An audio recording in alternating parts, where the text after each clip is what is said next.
A rotina escolar está diferente. Nessa escola municipal de Matias Barbosa, cidade a 21 quilômetros de Juiz de Fora, as marcações de distanciamento social no chão, logo na entrada, não mentem. Por aqui, o ensino híbrido virou realidade, mas com todas as medidas de segurança.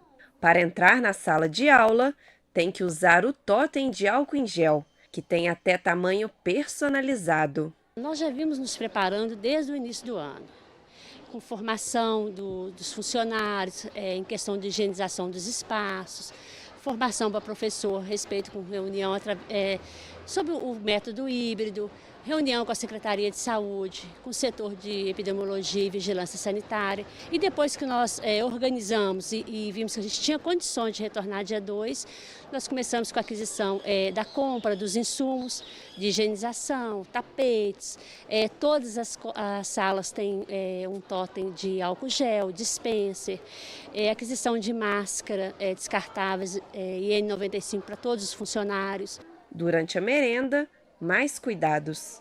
Higienizar as mãos já virou hábito e, para reforçar os protocolos, nos próximos dias, os estudantes vão receber um kit completo da Prefeitura Municipal, com bolsinha de lápis e itens de higiene pessoal para usarem durante as aulas. Essa é uma forma dos alunos não compartilharem objetos. Também terá escovinha para eles fazerem a higienização das unhas e das mãos corretamente, um porta-álcool gel para que eles tenham prontamente a qualquer momento, que eles necessitem, e um guia para a família, para orientando como que vai ser em caso que eles tenham uma temperatura, que esteja com a temperatura elevada ou com sintomas gripais, ou caso aconteça alguma coisa na escola. Apesar da decisão, a volta não é obrigatória. Os pais irresponsáveis que optarem pela aula também presencial nas escolas precisam assinar um documento que autoriza os filhos a frequentarem o ambiente escolar. Em Matias Barbosa, cerca de 50% dos alunos matriculados na rede municipal já voltaram às atividades, e a expectativa é que esse número cresça nos próximos meses. E por mais que a gente faça um bom trabalho com as atividades remotas, a gente sabe o quanto é essencial fortalecer esse vínculo, o aluno estar na escola e a gente conseguir priorizar a aprendizagem. Então a gente aguarda com muita ansiedade, com muita expectativa, que a cada dia a gente aumente esse número de alunos presencialmente. E além da rede municipal, a creche infantil, a escola estadual da cidade e 2 particulares também retornaram às aulas no sistema híbrido. E nós vamos agora dar um giro pelas regiões do estado para saber como é que anda a situação das aulas e quais os resultados desta iniciativa. Quero começar agora essa conversa com o Ricardo Ribeiro.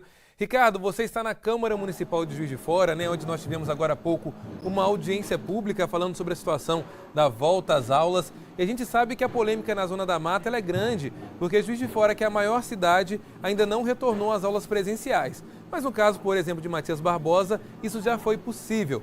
Tivemos aí alguma novidade, algum retorno sobre essa audiência? Olha, Elias, na verdade a audiência ainda não terminou. Ela começou por volta de 13 horas da tarde, já são quase 4 horas de reunião, de debate. Antes de falar propriamente da audiência pública, eu quero traçar um cenário em torno dessa discussão. Do lado de fora da Câmara foi posicionado um caminhão com um telão pelo movimento denominado Escolas Abertas. É um grupo formado há algum tempo aqui em Juiz de Fora que defende o retorno das aulas presenciais de forma híbrida, mas que saia desse sistema remoto que a gente está há cerca de 16 meses. Então o caminhão foi posicionado na frente da Câmara Municipal, eles estão acompanhando com um telão e se manifestando a todo momento, gritando palavras de ordem, aplaudindo, vaiando os discursos, os debates. E do lado de dentro do plenário, os vereadores, os convidados, representantes da Prefeitura, também representantes do Ministério Público. No plenário foi liberado uma parte para que o público pudesse acompanhar, e esse público está se manifestando também dentro dos discursos que têm sido falados aí durante essa audiência pública. Mas começou com um embate, na verdade, entre o Ministério Público e a Prefeitura, porque o Ministério Público judicializou a questão, o Tribunal de Justiça de Minas Gerais, através do desembargador Washington Ferreira, deu um entendimento favorável à Prefeitura. Resumindo a decisão, ele diz que a autonomia está com a prefeita Margarida Salomão, chancelada por uma decisão recente do Supremo Tribunal Federal. Portanto, a prefeita tem essa autonomia, mas o Ministério Público questiona qual o planejamento que a Prefeitura tem feito para a retomada das aulas presenciais em Juiz de Fora. E o Ministério Público entende também que a discussão saiu do lado técnico para o lado político. Havia, até março mais ou menos, dentro do comitê que balizava a volta, o retorno de atividades em Juiz de Fora, a participação de um grupo técnico, científico, médicos, autoridades sanitárias, e esse grupo parou de ser ouvido no entendimento do Ministério Público. Portanto, a partir daí, o próprio MP entende que as decisões passaram a ser mais políticas do que técnicas, e por isso eles fizeram esse questionamento aí. A Prefeitura, a secretária municipal de Educação, Nádia Ribas, se posicionou dizendo que não ofereceu nenhuma data de retorno, mas diz que todos estão ansiosos para isso, inclusive os trabalhadores da área de educação. Em resumo, ela diz que a volta só vai acontecer com a imunização completa desses trabalhadores, ou seja, a segunda dose da vacina, o que deve acontecer a partir do início de setembro agora, a segunda dose, se eu não me engano, dia 4 de setembro, um sábado. A partir daí a segunda dose estará sendo aplicada a esses trabalhadores, e aí conta-se 14 dias para que essa vacina possa ter efeito. Passados 14 dias, a volta será gradual. No primeiro momento, os trabalhadores da educação apenas. Num segundo momento, aí sim os estudantes, e mesmo assim de baixo para cima, dos ensinos menores, dos ensinos básicos, até o ensino médio, ensino superior. Então, nesse cronograma, a volta às aulas estaria em torno de final de setembro, início de outubro, mas isso não foi dito claramente. Isso que tem desagradado, inclusive, aos vereadores. A maioria se posicionou a favor da volta às aulas. Há um cenário positivo para isso. Inclusive, uma fala do promotor Rodrigo Barros, do Ministério Público, ele deixou claro que os índices são extremamente favoráveis. E a Prefeitura colocou um cenário para a volta às aulas que é completamente irreal na visão do Ministério Público. Por exemplo, a ocupação de leitos teria que estar em torno de 25% para baixo. Isso nem num cenário fora de pandemia, Juiz de Fora observou essa situação. Ou seja, segundo o entendimento do promotor, essa exigência foi feita justamente para forçar o retorno apenas aí quando a Prefeitura entender, no caso, quando a prefeita entender. A secretária municipal de saúde, Ana Pimentel, também está presente, defendeu os argumentos da secretária municipal de educação, disse que as conversas continuam, mas só mesmo com a imunização dos trabalhadores da educação esse retorno vai acontecer. Como eu disse, a audiência pública prossegue, a reunião ordinária, inclusive prevista para as 5h30 da tarde, passou para as 7 horas da noite. Acredito que vai alongar mais um pouco, porque a audiência prossegue, os debates estão muito acalorados, muitas manifestações. Aproveitando a oportunidade, a vacinação continua em Juiz de Fora, nesta quarta-feira, dia 18, para jovens de 22 anos, nascidos entre julho e dezembro. Essa vacinação ainda não conta com a AstraZeneca, porque esse imunizante não tem em Juiz de Fora. Apenas a primeira dose está sendo aplicada com a Pfizer e a segunda dose tem Pfizer e Coronavac também nos postos autorizados. Um contato rápido que eu fiz agora no final da tarde com o governo de Minas, nesse momento os representantes da Secretaria de Estado de Saúde estão contabilizando um novo lote que deve ser entregue ainda nessa quarta-feira para as 28 regionais de saúde do estado, entre elas a nossa, Juiz de Fora. E aí sim vem mais um lote de AstraZeneca, não dá para saber qual é esse quantitativo. Minas recebeu pouco mais de 300 mil nesse lote agora, mas certamente Juiz de Fora deve receber em torno de 10 mil, talvez um pouco mais aí desse valor, o que garante pelo menos a imunização em segunda dose para quem precisa. E aí em Barbacena, Sabrina, a discussão sobre volta às aulas, como está? Oi, Ricardo. Então, nós estamos aqui na expectativa de que dê certo esse movimento, né, e esse formato híbrido das escolas, porque nós já estamos retomando as atividades por aqui de uma forma leve, de uma forma mais pacífica, para que os professores, que os funcionários da educação consigam, né, se adaptar com esse novo formato também, porque a gente tem que pensar não só nos alunos, mas também nesse novo formato que será também complicado para os servidores da educação. Nós estamos aqui com 7.007 alunos em Barbacena na rede municipal, são por volta de 24 instituições de ensino que estão disponibilizando esse formato híbrido. Hoje eu tive a oportunidade de conversar com alguns professores, tanto de escolas particulares quanto das escolas públicas, e ter acesso também, bem que de longe, ao novo formato e como as crianças se comportam, né, aqui na cidade. E eu fiquei encantada, inclusive, com a forma que os professores estão conduzindo e que os alunos estão, né, atentos a isso, estão se comportando. A fila de entrada na escola, respeitando todos os protocolos, o distanciamento, de uma forma muito bonitinha, sabe? As crianças, elas foram preparadas pelos pais também e até pelos alunos, pelos professores, quando eles estavam no ensino remoto.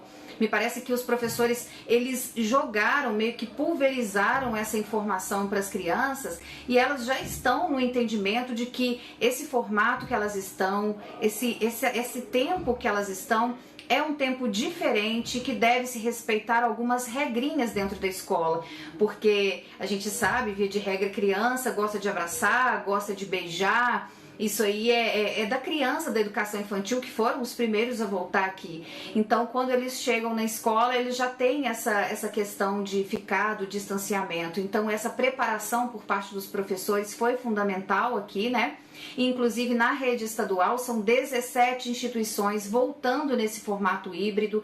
Tivemos aqui um cenário positivo nos últimos dias, de não contaminados, de leitos desocupados. Isso tudo favorece, né, para as macro e para a micro região, para que esse entendimento seja de retorno mais ordeiro por aqui. Agora, claro que temos que entender também a situação em Belo Horizonte, né, Laura? Como é que tá por aí? Sabrina, aqui em Belo Horizonte, na Grande BH como um todo, todas as séries escolares já foram autorizadas a retomar as aulas presenciais. Entretanto, todas as prefeituras e também as escolas particulares criaram um formato híbrido, né, em alguns dias da semana, os estudantes indo presencialmente para as salas de aula, em outros dias, parte desses estudantes ficando no formato remoto. Tem algumas escolas privadas que têm uma estrutura até mais robusta, que passaram a transmitir a aula ao vivo acontecendo dentro da sala de aula para os estudantes que estão em casa. Então, dividindo as turmas, né, para que apenas metade dos estudantes estejam dentro das salas de aula, proporcionando esse distanciamento social que é necessário, que é inclusive imposto pelas prefeituras, né? As prefeituras criam regras de limite de alunos dentro de cada sala, a necessidade de ter o álcool em gel em todos os ambientes, o uso de máscaras continua obrigatório em todas as escolas. Aqui em Belo Horizonte, inclusive, o não uso da máscara gera até multa, né? E isso vale também para o ambiente escolar. Então, desde o ensino infantil até o ensino médio das escolas, na grande maioria dos municípios aqui da região metropolitana, essa volta presencial já está autorizada. Entretanto, para o ensino superior, essa autorização ainda não foi dada. Então, todas as universidades estão ainda fazendo esse ensino remoto. Recentemente, a UENG, que é a Universidade Estadual de Minas Gerais, fez uma decisão, né, divulgou uma decisão de que só vai voltar à presencialidade quando todos os alunos, professores e servidores estiverem vacinados com a primeira e com a segunda dose. Foi essa a decisão do Conselho Universitário da UENG. Na UFMG ainda não tem uma decisão também sobre a volta presencial, as aulas continuam de forma remota e o mesmo vale para a PUC Minas. São 3 grandes universidades que têm sede aqui em Belo Horizonte, então ainda sem a previsão de voltar a receber os estudantes. Para o ensino superior, normalmente essa é uma questão até um pouco mais simples, porque a maioria das universidades já tinha antes da pandemia, sistemas online, né, para os estudantes enviarem trabalhos, conversarem com os professores. Eu mesmo que sou aluna de pós-graduação da UFMG, estou tendo aulas remotas. Faz falta encontrar os colegas, encontrar os professores, né, para trocar uma ideia, para criar projetos novos, mas a gente tem a tecnologia que proporciona a gente poder manter esse ensino remoto no ensino na educação superior, né, costuma ser um pouco mais simples. E aí tem também uma outra questão no ensino estadual, na rede estadual de ensino, Elias, que alguns professores estavam em greve sanitária.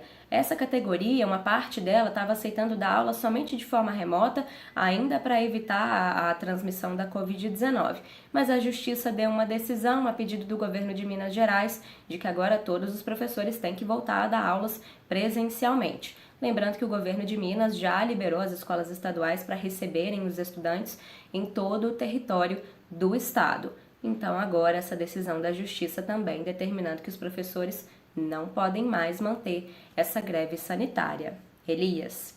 Tá certo, Laura. Agora eu queria só finalizar um assunto com o Ricardo. Ricardo, eu acho que toda manifestação é legítima, né, dos pais que estão na Câmara Municipal, gritando, pedindo para o retorno às aulas.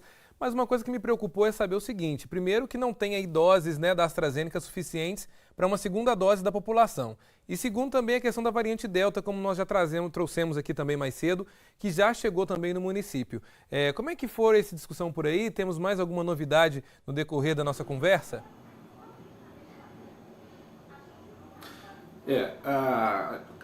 Acabei de ser informado que a reunião que se discute aí nessa audiência pública, o retorno das aulas presenciais, foi prorrogada até 8h30 da noite. Portanto, teremos aí mais 1h30, pelo menos, de debates acalorados sobre o retorno das aulas presenciais em Juiz de Fora. Quanto à sua pergunta, Elias, eu tenho dito isso desde março do ano passado, quando começou a pandemia. Acho que o principal problema de tudo que a gente está vivendo hoje nessa pandemia é que todos têm razão. Os que querem ficar em casa, os que querem trabalhar, os que querem ter aula presencial, os que querem ficar em casa com aula remota. E é difícil que a gente chegue a uma conclusão de quem tem mais razão do que o outro. E aí está essa interrogação que acaba provocando esses embates. Porque uma turma defende o retorno, outra diz que o retorno pode acarretar em novas ocorrências, em um aumento de casos. O Rio de Janeiro vivendo essa variante. Agora, um outro problema também é que das 101 escolas hoje no município, 34 estariam sem condições de receber os alunos. E aí eu chamo a atenção para uma única coisa e deixo aqui essa pergunta para o telespectador responder. O ensino é híbrido? Ótimo. Ensino híbrido para o estudante? Quem quer voltar, volta. E a pergunta que fica é a seguinte: e para o trabalhador da educação, é híbrido também? Aquele trabalhador que tem em casa um pai com comorbidade, uma mãe, uma avó, um parente, ele vai ter a chance de optar também pela volta ao trabalho ou ficar em casa continuando com a aula remota? Bom, a última vez que eu fiz essa pergunta para a Secretaria Municipal de Educação e para a Secretaria de Educação Estadual, a resposta era que não, ele teria que voltar. Pois é, Ricardo, lamentável também essa resposta. A gente espera sim que todos os protocolos sejam realmente seguidos, lógico, né? Para que a gente consiga caminhar cada vez mais no que for correto, no que é certo. Afinal de contas, os professores no Brasil há muitos anos não são valorizados, seja pelo salário, seja pela profissão, seja pelas condições das escolas. E agora, no momento de pandemia, será que realmente não é hora de escutá-los? Saber realmente que eles também precisam ser imunizados? Afinal de contas, um professor não é só professor. O professor é pai, é mãe, é filho, é neto de alguém. E essa pessoa pode estar correndo riscos e essas pessoas sim precisam ser ouvidas. Ricardo, Laura, Sabrina, muito obrigado. Amanhã a gente volta a se falar.